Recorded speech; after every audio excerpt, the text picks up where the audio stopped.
It's my pleasure to introduce to you this afternoon Fred Hochberg. Mr. Hochberg ran the Small Business Administration in the Clinton administration and now runs a private investment company. He's also a great fan of Miami Book Fair and public radio, and it is our pleasure to have him here this afternoon.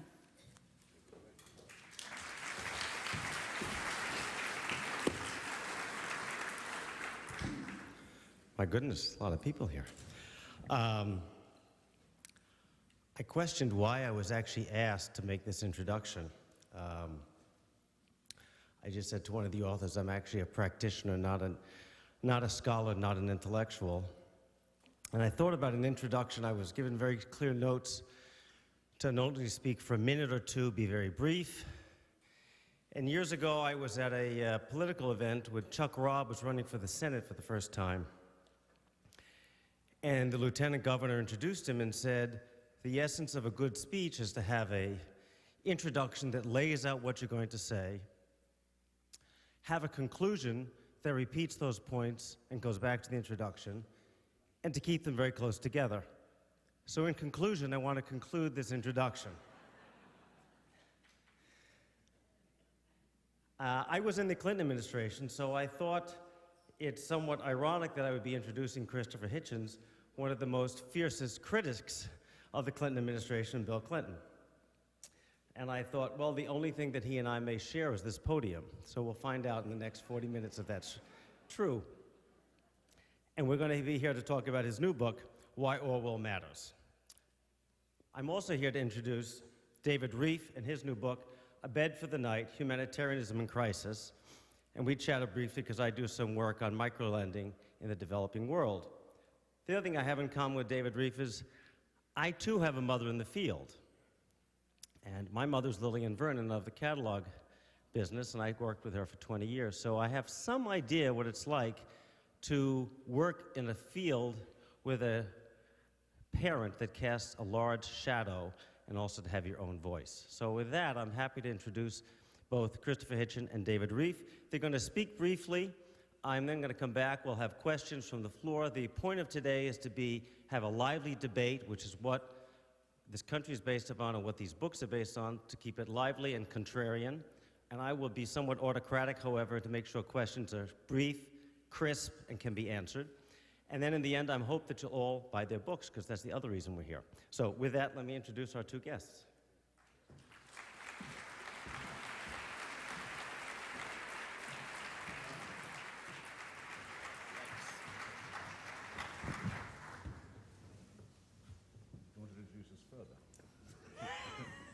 Or shall I just... The man in black is Christopher Hitchens, and he will go first.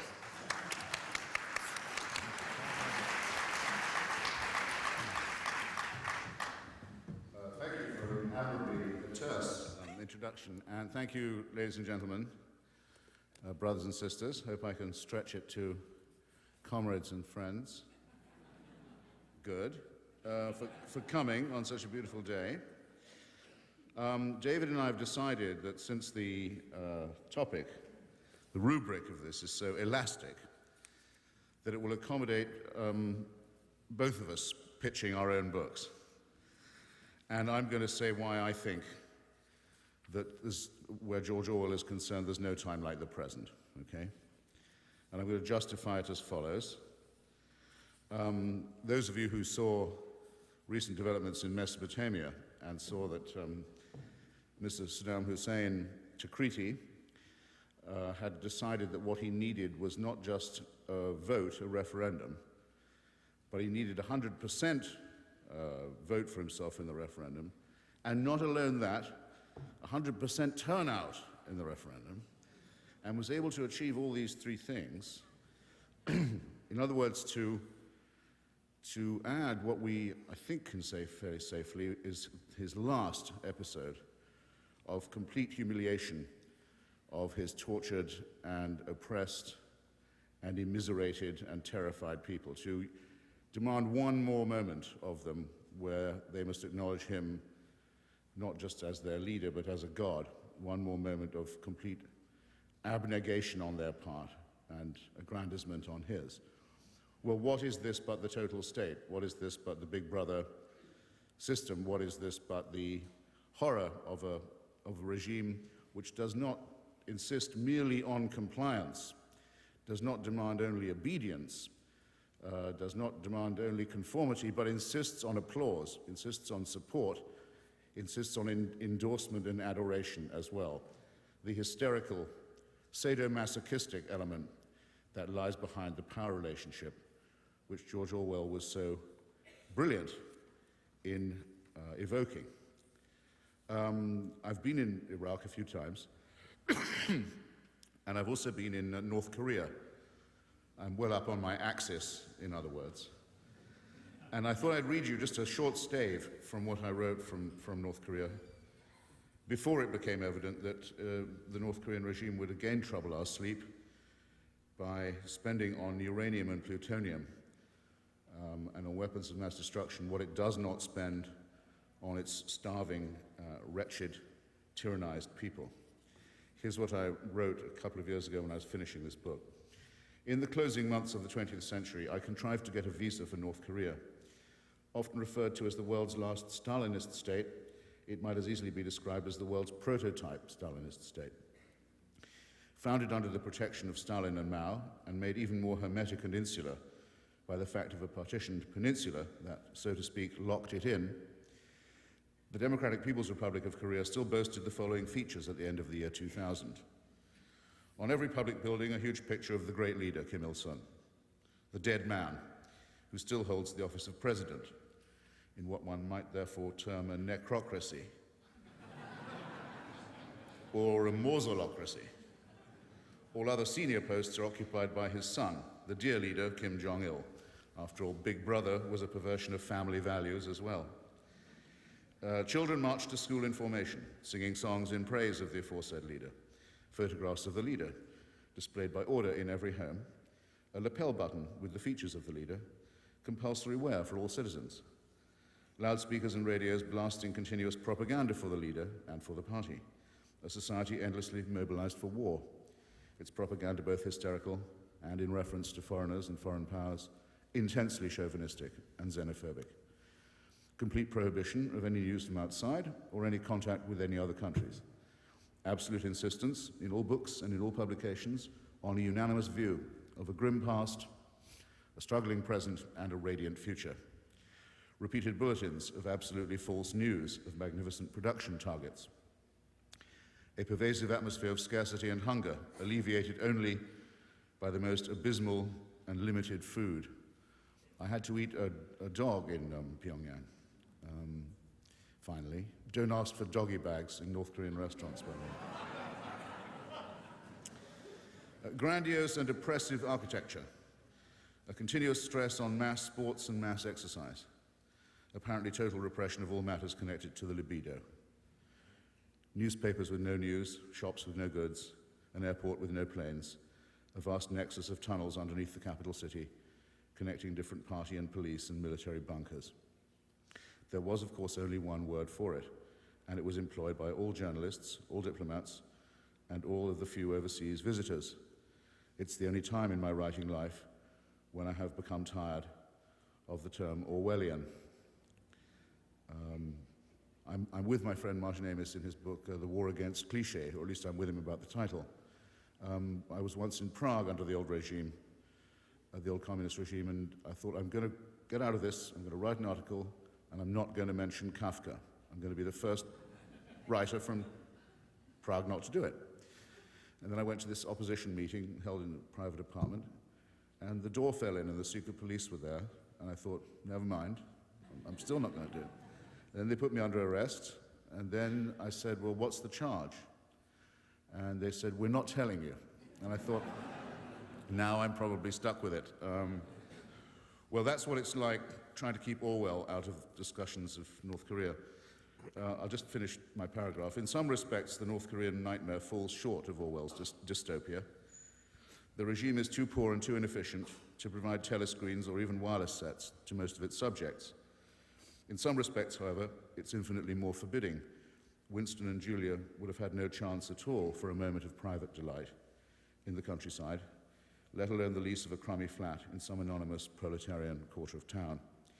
Nonetheless, there really are hate sessions during breaks in factory or office work, and at an evening of mass games, I was shown via multiple hypnotizing flashcards the hideous image of a grim-visaged enemy soldier hurtling towards me, to be replaced by the refulgent and reassuring face of the great leader.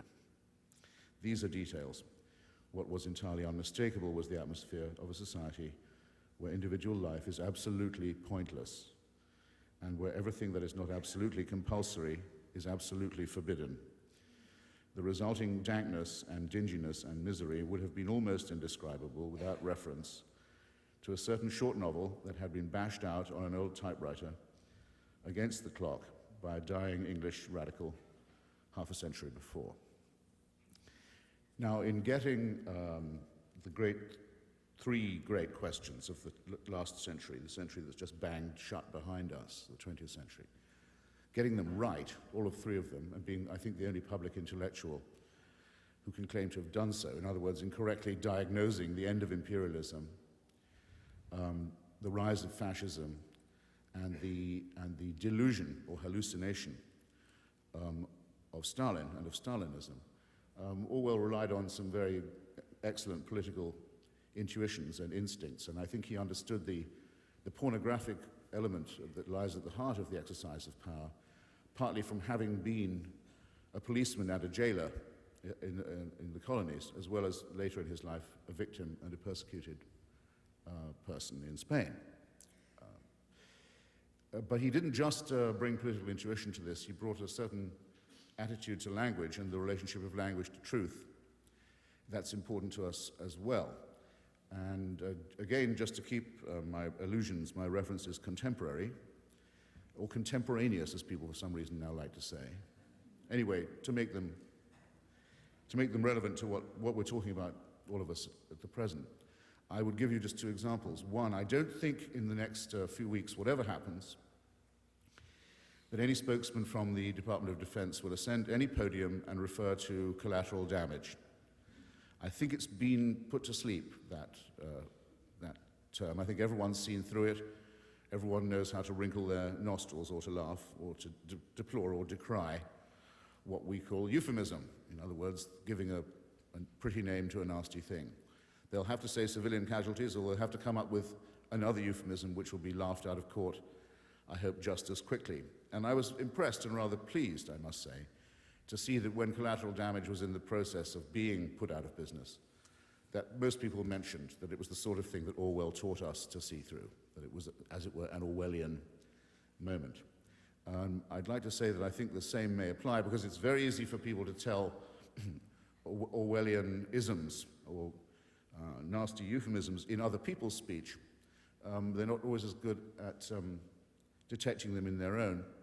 I should say that when I see someone holding up a placard saying, "No war with Iraq," or "No war on Iraq," I think you've probably seen this or heard that slogan, I have the same feeling. Nobody wants a war with Iraq, certainly not me.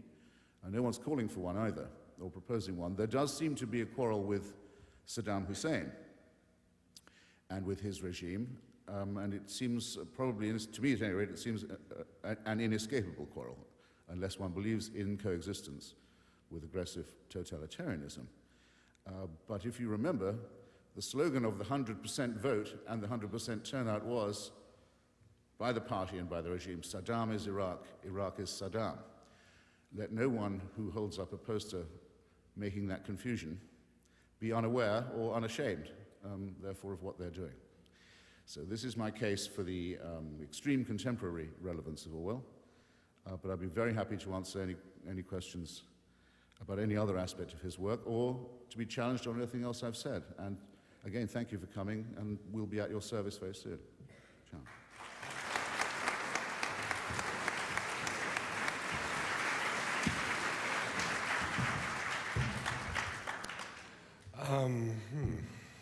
What do I do now? I wish I were as sanguine as Christopher, and maybe I'll talk about language instead of what I thought I was going to talk about euphemism having been banished.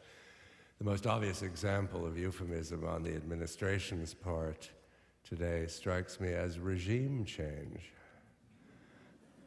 I would have said war was quite a better description. I don't think we only make wars on countries where the ruler has 20% support, let alone 100% claim of support. My own view would be that in that sense, the demonstrators, although I don't much sympathize with them politically, are quite right. I don't think all Germans supported Hitler, and yet it seems to me war on or no war on, depending on your point of view, Germany would have been a quite accurate and non-Orwellian description. The issue, the more important issue, of course, is the justice of that war on the one side, and its advisability on the other. That is to say, the people like me who would have no objection to Saddam Hussein taking a 9mm bullet in the eye, but who still think it's quite unwise to launch this war for all kinds of reasons of the effects it will have on the region and perhaps even on this country. I've written a book on humanitarian aid, more or less in an effort to make a slightly different case from one I think being made either on the left or the right. Neither term seems to me very useful in 2002.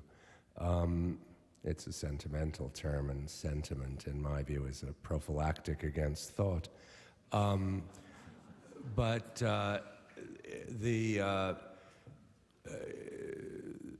wrote a book basically on the proposition that not all good things go together, and that if you like to come back to Christopher's absolutely correct emphasis on the issue of language, that one of the great Orwellian delusions of the age, if you like, is precisely that all good things go together. The classic version of this is the kind of UN or liberal foundation view, which is when it looks at a terrible crisis, like, say, North Korea, would say, well, what we need there is democracy, conflict resolution, open markets, and humanitarian assistance, and human rights, as if this was all sort of a refrigerator full of admirable goodies that could be, if intelligently done, doled out in a way to produce regime change, a better world, utopia, again, as Christopher rightly and sarcastically says, the radiant future, that promise of all totalitarian regimes, including Saddam Hussein's. In that sense, there is no distinction between Christopher's views and my own. My view is quite different. I think when you say all good things go together, which of course none of us believe in the private life, but since everyone more or less, or people too often, let me put it more modestly, check their brains at the door when they invoke their own politics, we talk about all good things going together in the public life. In fact, it's not true. I'll give you the example of human rights, which I think most people in this room, including the two people on this stage, would agree was a good thing, and emergency disaster assistance, about which one can say the same. Now, they sound like they go together. A lot of humanitarian relief workers want to be human rights workers. But the truth of the matter is they don't go together.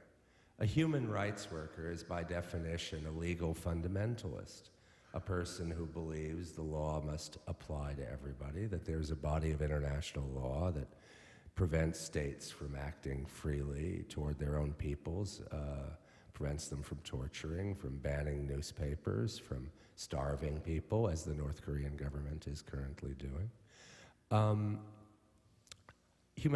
So it is a fundamentalist creed. You write, you go, you report, you condemn, you try to shame, you try to get other governments shame. You perhaps support the International Criminal Court and believe you're going to bring people to account. Christopher's written a very interesting book on that. Then there's humanitarian action. Humanitarian action is a 27-year-old water and sanitation engineer somewhere in the heart of some terrible conflict, surrounded by 15-year-old kids with Kalashnikovs, trying to feed people.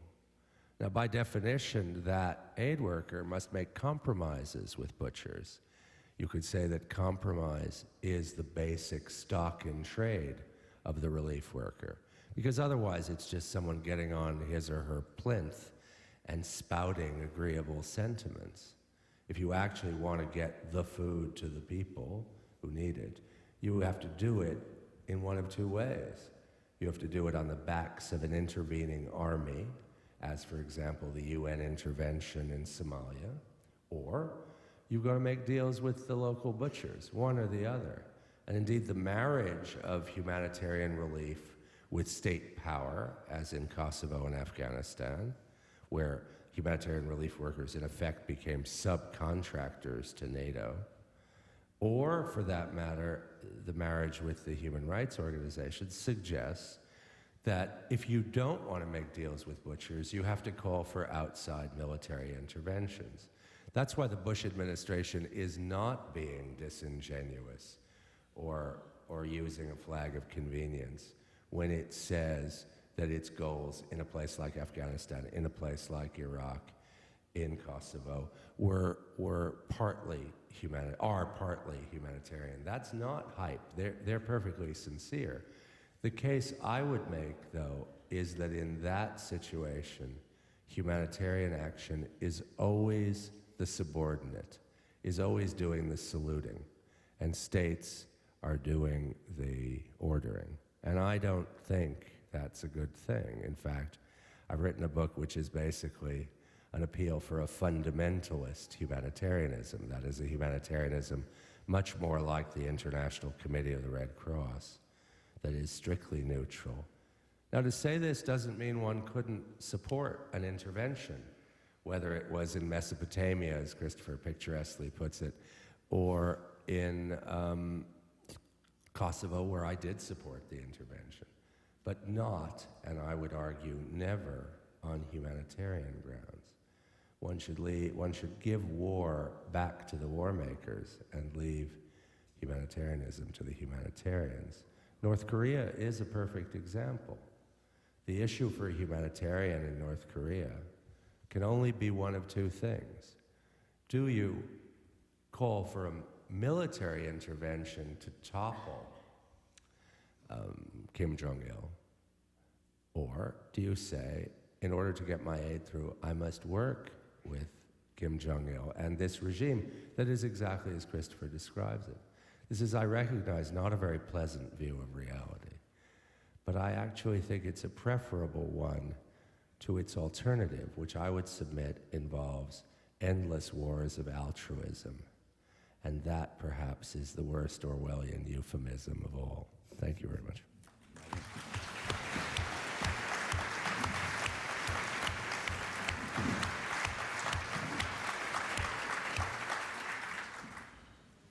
Okay, we're going to open it up to questions from the floor. There's a microphone right here in the center. This being a university campus, I'm sure there'll be no bashfulness. So why don't we start? Just, if you would, also just state your name. And you might want to lift the microphone up because... Steve, for David, how do you explain the laughably minimal amount of U.S. foreign aid, which Jimmy Carter likes to talk about very much? Yeah. Well, the first thing to say is that all the polling data suggests that Americans believe they give a lot more foreign aid than they do. I mean, that's the first point that needs to be made. So on one level, it's simply a propaganda issue. On another level, I again think the Bush administration, which probably unlike a great many of you, I do not underestimate, and in fact think this president is going to turn out to be a very considerable figure, and that people who just laugh at his diction and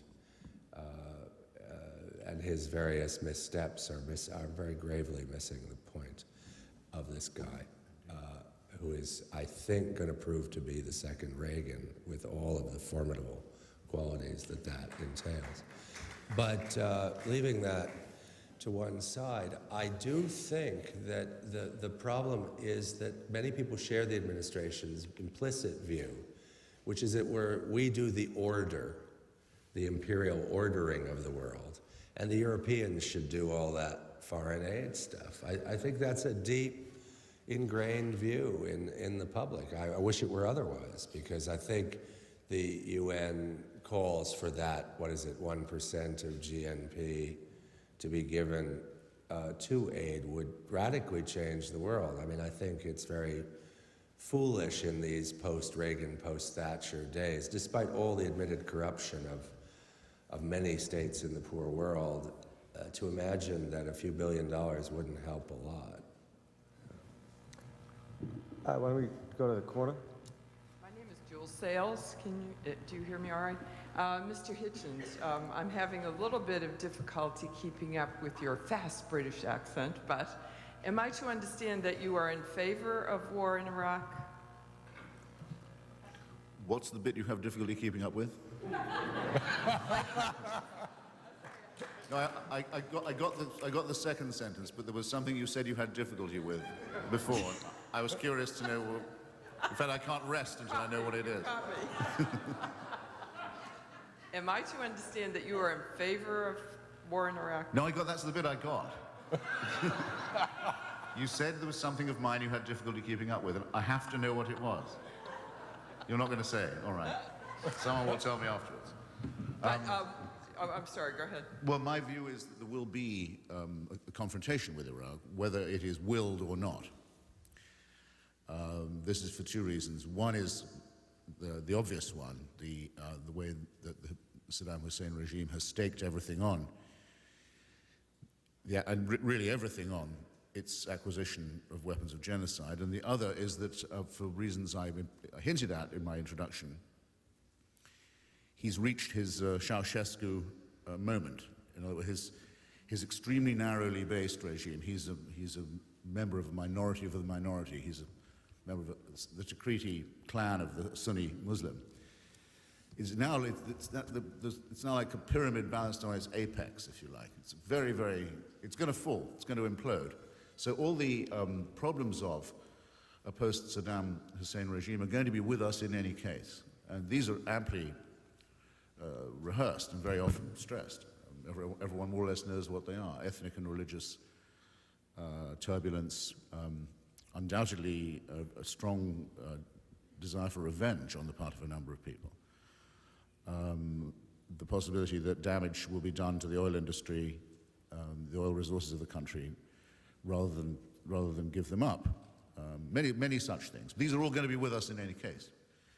In my opinion, both the most prudent as well as the most principled course is to deal a hand in this transition now and intervene as far as possible on the side of the Iraqi opposition and the Kurdish rebels, who have already in the northern part of the country created something like a civil society with a proper distribution of resources, with a multi-party system, and with an independent media. In other words, showing that it can be done. And those are my friends, and these are the people I've taken my side with. So yes, I am for a war with Saddamism, yeah. Here. Excuse me. Is possibly this whole thing over oil and oil lines, pipelines? The other slogan that I love is... 90% of it?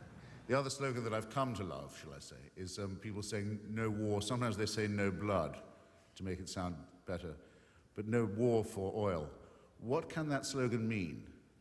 Unless it means oil isn't worth fighting for or over. Well, I don't believe there's anyone who's so fatuous as to believe that. If there's anything worth fighting over, it's oil and who controls it. So I would say, in the words of a famous old statesman, never be afraid of doing the right thing if it also happens to be in your own interest. Saddam Hussein blew up the oil fields of Kuwait, I will remind you. He blew them up on his way out after he'd admitted defeat, after he'd finally surrendered his claim to Kuwait. He gave the order for the destruction, the immolation of the Kuwaiti oil fields, which flooded and poisoned the Gulf on top of that. If he acquires any further weaponry of mass destruction, he'll be in a position to threaten to do that to the Saudi oil fields as well.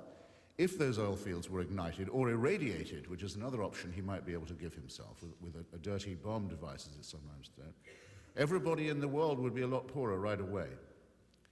I believe that these resources don't belong to Saddam Hussein and must not be allowed to fall under his control. I think it's as simple as that. And though he would like to find out what it would be like to blackmail the world in this way, I think he isn't going to, and I certainly don't think he should be allowed to discover what the joys of that sensation would be. So yes, I'm for a war for oil as well, yeah. This question is addressed really to both speakers. What is your name? Oh, the name is Frank Blecker. I don't want to know his name. Can we really win the war on terrorism? The United Nations says there's 2.8 billion people on the planet who are living in utter poverty at less than $1 a day. And they literally have not even entered the 20th century, namely the 21st century. I believe there's leaders all over available to take on this huge army and lead them. So can we really win this war on terrorism until we do something about the poverty, utter poverty in half our planet? The short answer is yes, in my view. No, but all sort of ironies aside, I don't think there is a correlation between the 2.8 billion people living on less than $1 a day and all the other dreadful and shaming statistics that describe the world we really live in, not the world you see on Fox News or even in the pages of, dare I say it, the Miami Herald. What you say is absolutely right, of course, and it will go down as the great shame that at a time, what makes this time unique is, of course, one could do something. In the past, there was probably just as much poverty and suffering, but there was considerably less possibility for helping. One could clean up the water in the poor world with roughly $1 trillion expenditure. That's not a huge amount of money for a rich world. But I don't think there's any corollary at all between terrorism and these shameful phenomena. Terrorism is not found in Latin America in any appreciable way, in the sense that you're describing a war on the West, an attempt to attack. If you're just talking about criminal acts of guerrilla armies, those have existed since the beginning of time. And if we're really going to extend the definition of terrorism simply to every assassination, bomb in a bus, etc., then we're not talking about anything. But if you're talking about the modern phenomenon of terrorism, which is basically specific non-state actors using basically the methods of war criminals committing war crimes to secure political or religious ends, that's a very specific phenomenon. Doesn't at all correlate with poverty. The people doing it are intensely political. Their leadership is prosperous and comes from rich countries like Saudi Arabia. Their clienteles are people who are have been given in or been seduced by a certain kind of Islamic religious enthusiasm. It's very specific. So I wish it were as simple. It's kind of the old, Marxist idea that it's all the material reality that determines this. But I don't think it is. I think it's the ideological reality of the Islamic world at this point, and by no means of the entire Islamic world, by a group of Islamic sects that have, to a very considerable extent, hijacked the Islamic world. I think those people can be fought. No war.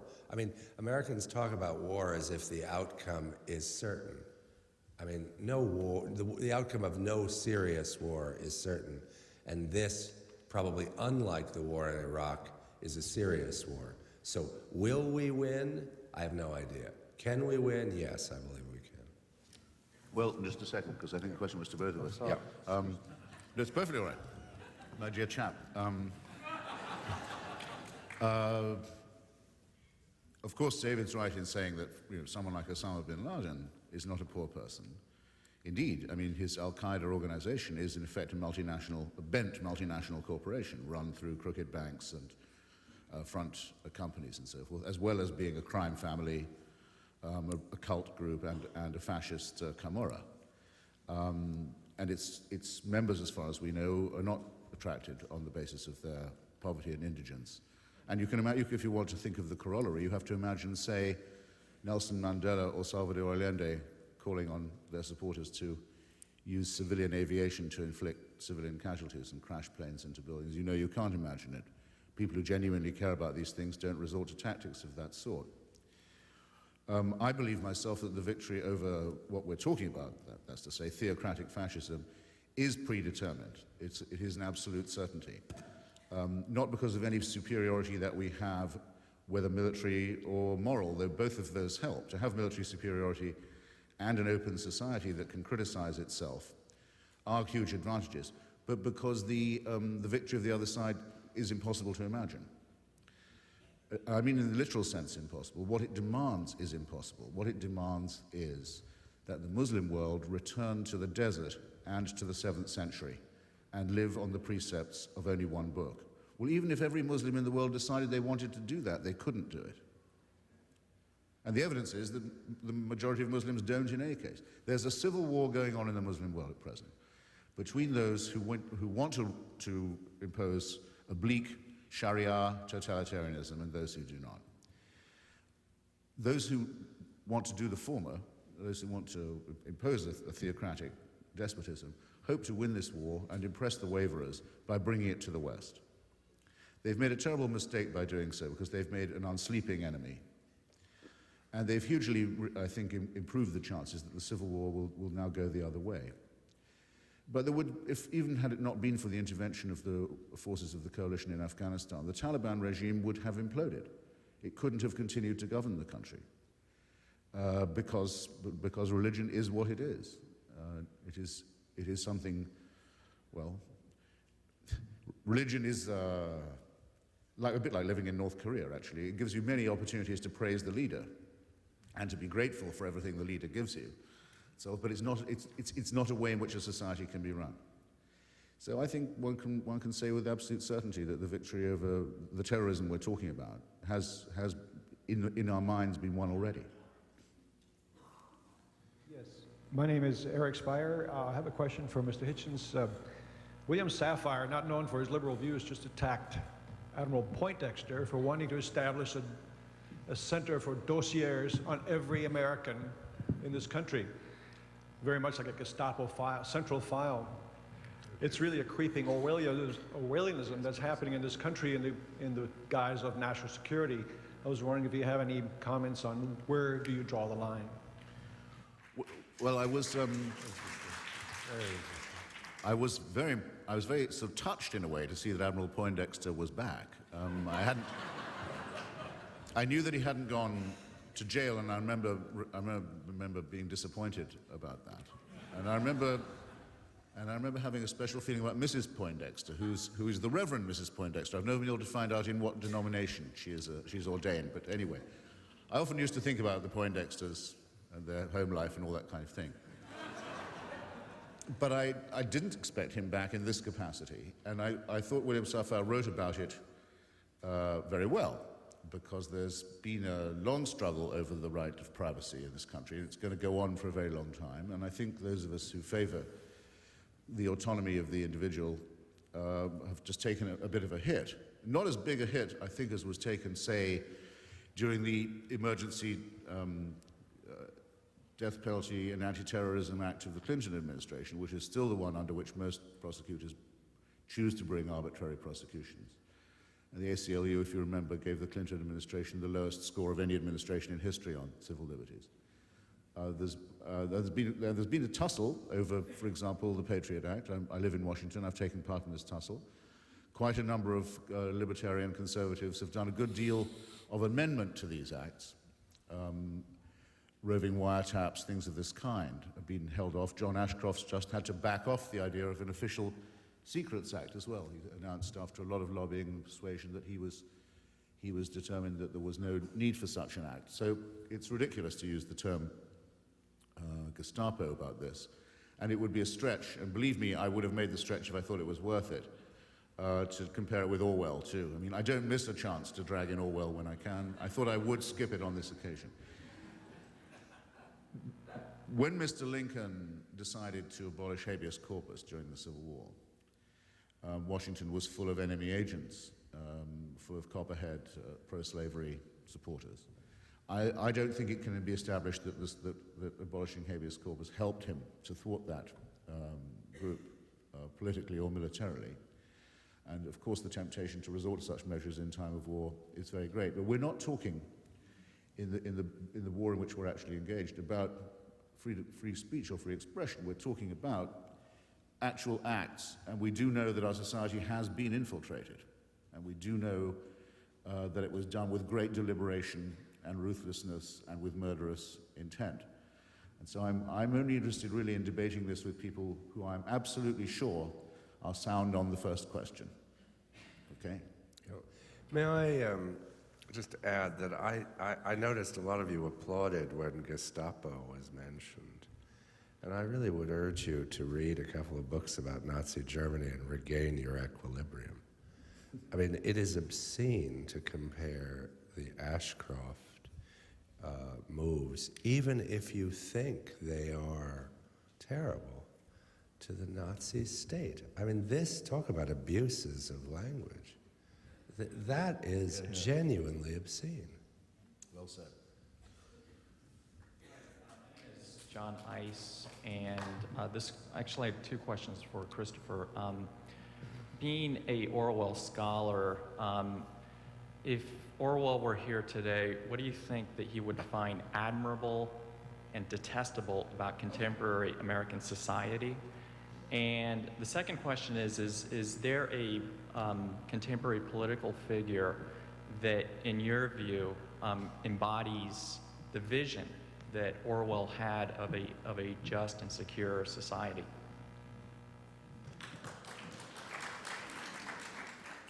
So you can just get applause for asking a question here.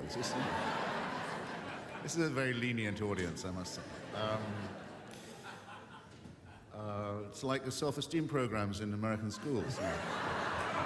You're all so good at your work. You've all done so well. That's why you can't read. Well, your second question is easy.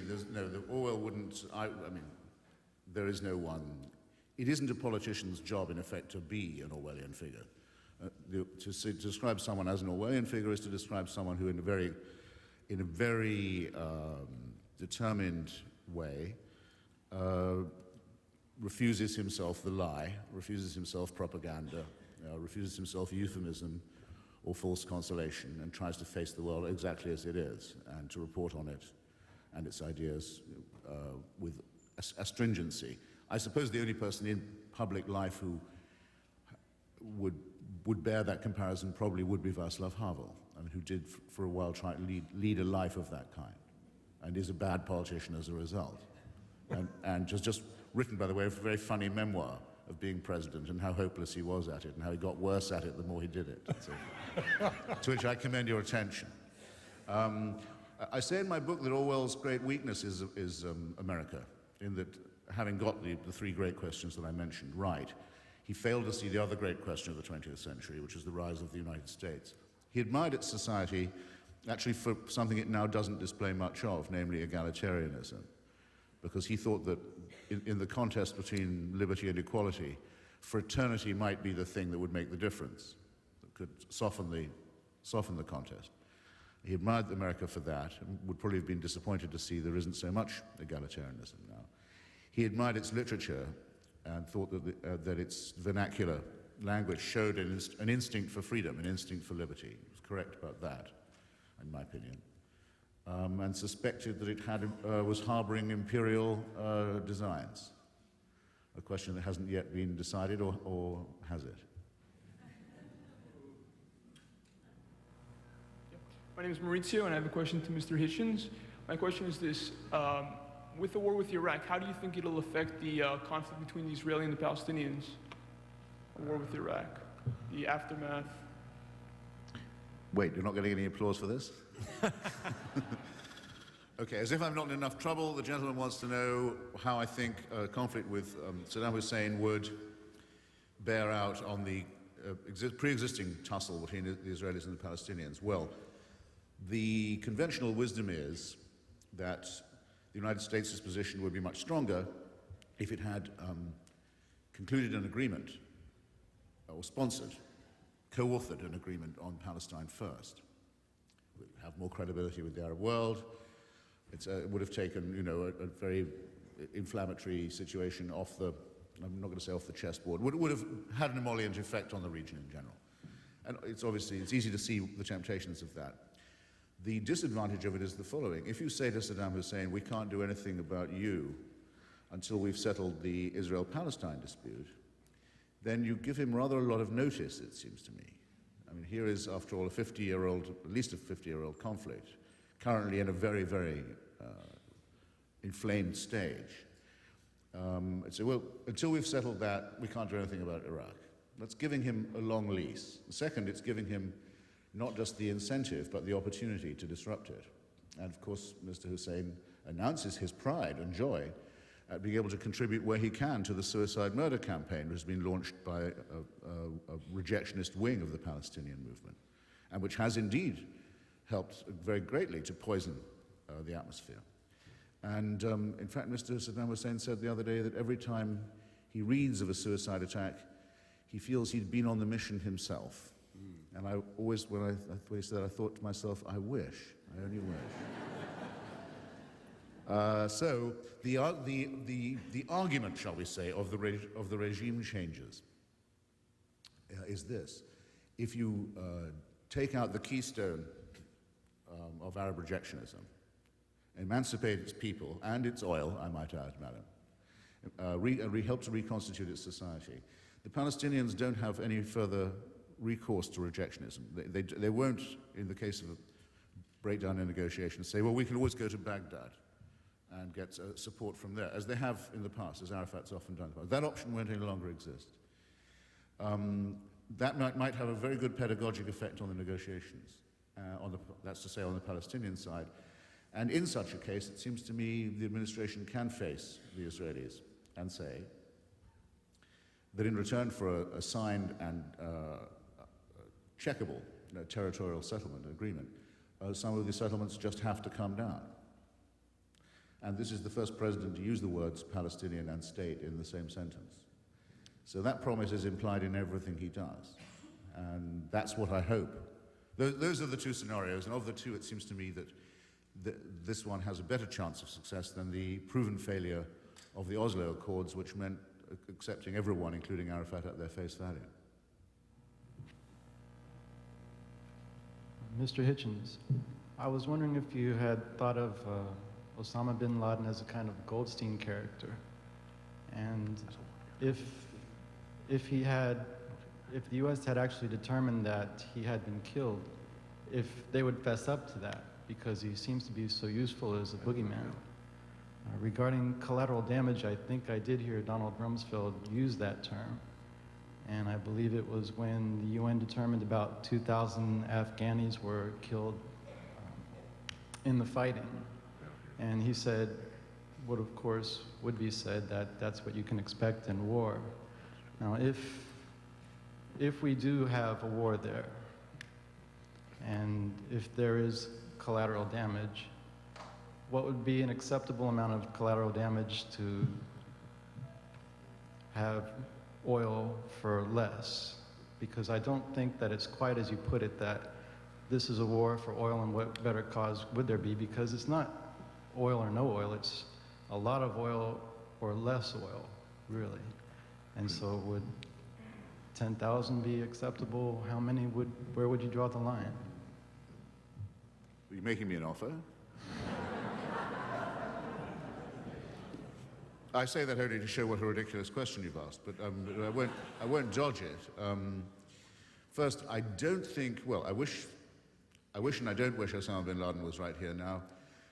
If he was here now, I wish he'd heard himself compared to Emmanuel Goldstein. I think that would have ruined his day. Something tells me he wouldn't have wanted to be likened to a Trotskyist Jew. Something only a very few of us actually regard as a compliment, but I think he would think of as a great insult. No, he's not being used as a useful bogeyman, as you implied. I must say, I think there's an absurdity lurking there too. If you think that the United States government thinks, gosh, without Osama bin Laden, what would we do to keep people in line? I think you misrepresent reality very grossly. So no, I don't think there's a very good Goldstein comparison. Second, of course, Mr. Rumsfeld and others used the term collateral damage. That's exactly what I was referring to. I wasn't saying the expression wasn't being used. I was saying I thought it had been widely discredited. I don't think they'll try it again. And if they do, it must be criticized. But as in the case of Afghanistan, where it seems to me that even the highest number of casualties that I heard claimed on the Afghan side, this is, by the way, supposedly for non-combatants, though how it is determined, fighting against forces that don't wear uniforms, which of the dead is and is not a soldier of the other side, I don't know. I found all those totals very shady myself. But it was an extraordinarily, suppose it was the 3,000 claimed, that's an incredibly low price to pay for the destruction of the Taliban, the breaking up and scattering of the Al-Qaeda network, and the return to Afghanistan of, I think it's now between 1.5 and 1.75 million refugees. The population of Afghanistan has hugely increased, in other words, though there were those who said it would go down in case of a war. Many people, including humanitarian organizations, said there'll be famine, disruption, chaos. None of this occurred at all. We've bombed Afghanistan out of the Stone Age, in other words, which I regard as a great achievement. And I frankly think, though, that in one respect the casualty figures were too small. A lot of Al-Qaeda and Taliban people were allowed to get away. I think too much was done to err on the side of caution in killing them and tracking them down. I want you to have no misunderstanding of what I mean here. These people should be dead, because every one of them intends to commit appalling atrocities against innocent people in the future. I'm in favor of finding them and killing them with great expedition and ruthlessness. You asked me what the outcome of the war in Iraq will be. I repeat, I think it's an absurd question. But I see no reason to imagine that there will be much of a war at all, in that the Iraqi armed forces will not be able long to resist the intervention of the coalition. They're outgunned in every possible way. And that I don't believe the Iraqi people will rally behind their leader. And in any case, we know that in the areas of the country which are not under his control, the state of public opinion is what it is. An absolute determination to outlive this revolting dictatorship. Yeah, I'm going to take the privilege of just adding something, not to reply to your questions, but even people who oppose the Iraq war on prudential grounds would tend to concede or agree with endorse Christopher's point about the war itself. The argument is about the aftermath.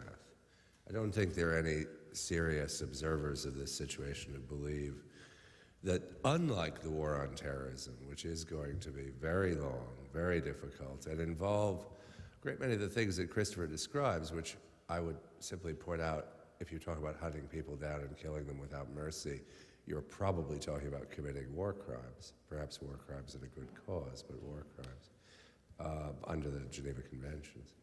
But I don't think there's any debate about the war itself. The issue is whether the country can hold together, whether, as the very great Iraqi dissident Kanan Makia says, this is the best chance Iraq's had for freedom in 40 years. So again, this is not just the Rumsfelders of this world who are saying this. One view, I think Christopher's view. Or the view of people like myself, which is simply that the risk of disintegration is not worth this war. But you know, when you start playing with numbers, all wars are about the slaughter of innocents. If you believe that war is licit, in other words, unless you are a moral pacifist, you must accept that war is not about anything. No war can be fought without creating humanitarian disaster, at least in the short run. Whether or not in the long run you improve things, that depends on the war. And slaughtering innocent people. That's what war is. That's its fundamental, that's inscribed in its DNA. And it's on that basis that you should think about whether or not you support a war. And I say this as someone who's supported a number of wars and seen a lot more.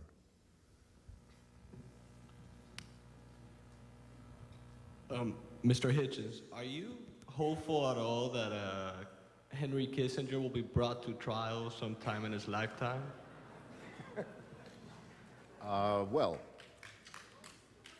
the question was whether I hope to see Henry Kissinger brought to trial. Yeah, I mean, I used to hope he would die, and now I hope he lives, because I think that there's every chance that some of it will catch up to him. I can give you an update at any rate.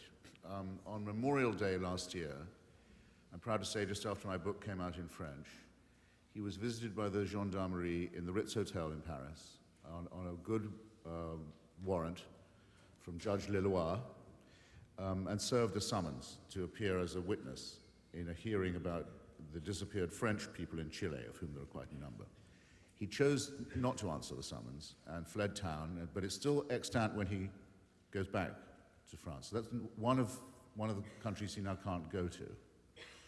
The Brazilian government recently, before the last election, that is, the last Brazilian election, the Brazilian government asked him to cancel a visit that he'd been invited to make there on the grounds that his immunity from prosecution couldn't be guaranteed. The judge in the Pinochet case in Chile, the great Judge Guzman, has sent him a summons for questioning. So has Judge Rodolfo Corral, the great judge in the case of the death squads in Argentina. The laws of many European countries, including federal Germany, have meanwhile changed so that it is the responsibility of any court to apprehend anyone wanted for war crimes or crimes against humanity wherever they are. And a sporting attempt was made to arrest Kissinger when he was in London last, but he left. The judge was considering it when he left. In other words, the atmosphere around the bastard has shrunk quite a lot. The oxygen is thinning around him. He can't travel and posture in quite the way he used to, and a lawsuit has been filed against him in Washington, D.C., in federal court, by the family of General René Schneider, formerly head of the General Staff in Chile, a constitutional democratic officer who didn't favor a coup against the Allende government, who was murdered, shot down in the street on Henry Kissinger's direct orders. His family has brought a suit for murder, wrongful death, in Washington. Every document in the suit, every document in the affidavit, in other words, of the prosecution, is a U.S. government declassified document. I think that's the first time that's been possible to say that. We have him cold, in other words. So the question is, and cheering though this is, I leave it as a question to everybody here. It's very nice to know that there are many foreign courts pursuing these questions, and it's nice to know that Chileans who've already suffered at his hands are having to bring their own lawsuit in Washington. But isn't it a bit of a disgrace that there's no U.S. government department, no congressional committee, no American district attorney who is thinking, why are we sheltering a wanted war criminal? Why is the United States a safe haven for someone wanted for crimes against humanity? It's an important question. I leave it with you. I'm only here giving a second question because there's no authority at the moment asking a question. And this one, again, is directed to both speakers. A different topic. Is not the real reason that we are going after Iraq the oil? I know Saddam is an evil man and all that, but just 2 points. Iraq does have the second greatest reserves of oil. First comes Saudi Arabia with about 250 billion barrels, followed by Iraq with 125 billion barrels. We have control over Saudi with 30,000 troops and our troops. And we have good arrangements made with their oil. We like the same arrangements with Iraq. You say he's such an evil man. That's true, but remember, the government is secular. Women, for example, do get equal treatment up to, they all go through high school as men do. Saudi Arabia is not secular. Women, for example, cannot go beyond public school. Furthermore, if they're caught with the wrong attire on the streets, special Muslim policemen take care of them on the spot. Well, David and I are going to do a division of labor on that. He's going to do the secular, and I'll do the oil again, in case anyone missed me the last time. Right. Because there was something I forgot to say. You may have noticed that the Saudi Arabian regime is opposed to regime change in Iraq, and it's the people who are its clientele in Washington, people like Brent Scowcroft and Lawrence Eagleberger and so on, are likewise very much opposed to this policy, as they should be, because if the Saddam Hussein regime goes, then the Saudi Arabian monopoly is to that extent broken. It's one of the many reasons that I favor regime change in Iraq. The Saudi Arabians have been using Saddam as their buffer state for a long time. They don't want their monopoly undercut, and of course Iraq's oil is currently being pumped with equipment that is perhaps 20 to 25 years out of date and in very bad repair, and the oil is going to the establishment of a parasitic, venomous, aggressive, totalitarian military caste. Emancipated from that, and with an investment of a couple of billion, it could probably start pumping more oil in Saudi Arabia, and more cheaply, and spread the wealth around a bit. But the thing I suppose that I like most about the regime change idea is that it would wipe the grins off the Saudi Arabian royal family's face. That's the bit I can't wait to see. Long overdue. They've been interfering in our internal affairs. I quite share the bit about the grins, and those of you who will have seen the news reports this morning that the Saudis now seem directly implicated in underwriting the activities of some of the hijackers of September 11th may take the point about what Christopher means when he says interfering in internal affairs. About the secular point, I candidly, with all due respect, think it's a non-starter. North Korea is a secular state. So was Stalin's Russia, so was Hitler's Germany. You can make all the invidious connections you want about, comparisons, that you want about the conditions of women in Iraq and Saudi, but I don't see what you've done to either justify the regime. It reminds me unpleasantly of defenders of the Cuban Revolution in this country talking about, los logros, the education, the health care. It didn't change the fact that it was a wicked and totalitarian regime. What you're saying about women doesn't change that fact about, and remains one about Cuba, parenthetically. It doesn't change the facts about Saddam's regime. Secularism is not a free pass. We have time for this one last question because we've got a break at 1:20. Your comments about two things. Well, we'll see. Your comments about two things. First, you referred to a civil war in Islam. There doesn't seem to be much evidence of it, if by that you mean people standing up within the Islamic community and trying to reclaim their religion by condemning those who don't. And we don't seem to be doing too much to encourage it, given that right now in Egypt, apparently, there's a soap opera-like program based on the protocols of the Elders of Zion, or including it, etc. So that's one thing. Second of all, I'd like your comments on Robert Byrd's criticisms excoriating the Congress for cowardice, for example, regarding the Homeland Security Department. If you don't mind, again in reverse order, Robert Byrd is a ham and a phony, and a master of corruption and pork barrelism and a clown. And nothing he says makes any difference or is intended to. On the Civil War point, what I meant to say was this. In Nigeria, for example, where there's an attempt being made to impose Sharia law, not just in the Muslim provinces, but on the rest of the country, i.e. on the non-Muslim provinces, there are many Muslim Nigerians who don't want, for example, girls to be stoned to death for becoming pregnant. There's a strong opposition to that, and then it's backed up by an even stronger opposition from non-Muslims. The people of Indonesia are not delighted at the destruction of their tourist trade by Al-Qaeda. Antibodies of that kind are to be found gathering everywhere. If you ask the Iranian people what they think about the Wahhabi school of Islam, you will have a rather more strenuous criticism of its tenets than you will get from me. That's why no one ever mentions the Iranian street, by the way, you notice, among the anti-war movement, because the Iranian street, that's probably 70 million people, is entirely against Saddam Hussein, almost entirely in favor of regime change, and is about to depose the mullahs. That's what I mean. I mean, I could give you more examples.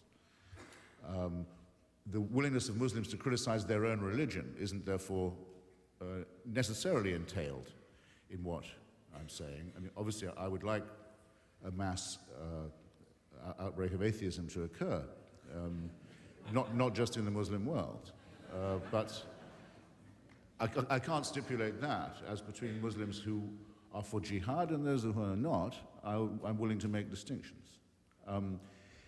The Egyptian showing of this scandalous soap opera seems to me to show, not to illustrate your point or mine, it's a thing in itself. It shows the opportunism of regimes like Mubarak's, the maneuvering they make between the low end of public opinion and the high end of American military aid. I do agree, maneuvering with one ought to cost them the other.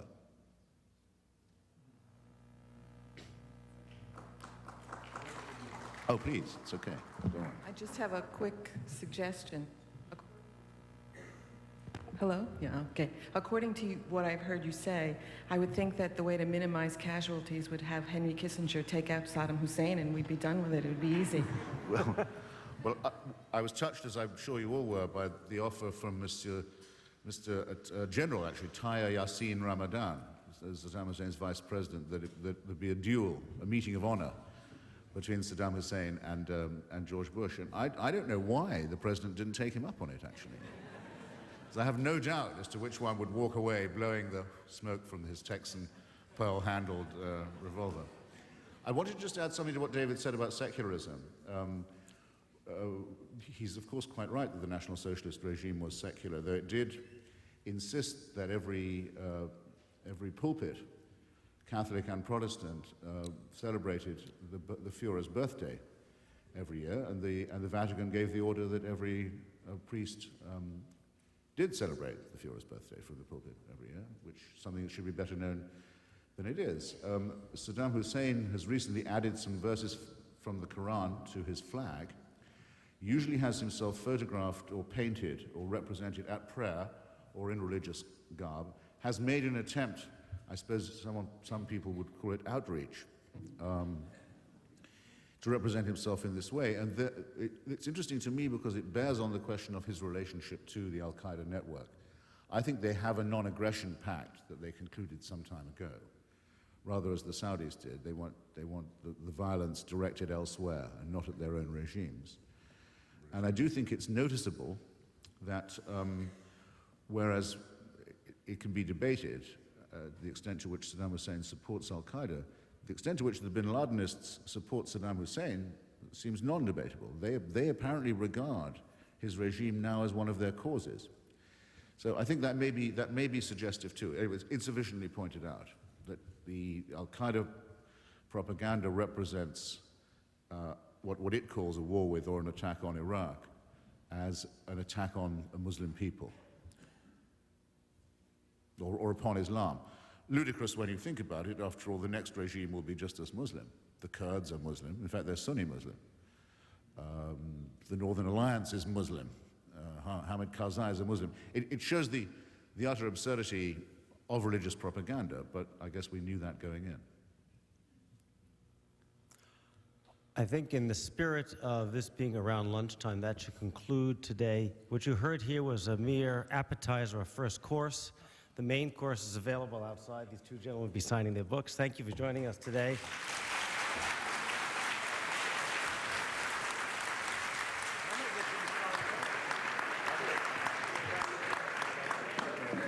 If you are staying for David Rockefeller, I suggest you stay seated.